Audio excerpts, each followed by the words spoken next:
കൂട്ടുകാരെ, എന്റെ പേര് ഷിബു. ഇവിടെ ആലപ്പുഴയിലാണ് വീട്. ഞാൻ നിങ്ങളെ ആലപ്പുഴ ലൈറ്റ് ഹൗസ് കാണിച്ചു തരാം. ക്ഷമിക്കണം കൂട്ടുകാരെ, ലൈറ്റ് ഹൗസ് അടച്ചുപോയി. ഇനിയിപ്പം വാ, നമുക്കൊരു ചായ കുടിക്കാം. നല്ല അടിപൊളി ചായ. എന്താ ടേസ്റ്റ്, സൂപ്പർ. അങ്ങനെ ചായ കുടി കഴിഞ്ഞു. ഇനി വീട്ടിൽ ചെന്നിട്ട് കുറച്ച് പണിയുണ്ട്. നാളെ രാവിലെ നമുക്ക് മീൻ പിടിക്കാൻ പോവാം. കണ്ടാ കൂട്ടുകാരെ, നമുക്ക് കുറച്ച് മത്തി കിട്ടി. ഇവനെ നമുക്ക് ചുട്ട് കഴിക്കാം. നല്ല ടേസ്റ്റ് ഉണ്ട്.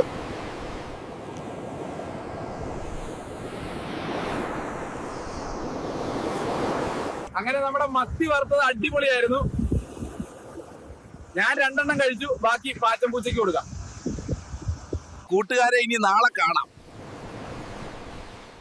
വീട്ടിൽ ചെന്നിട്ട് ശംഭുവിന്റെ കൂടെ പണിക്ക് പോകണം.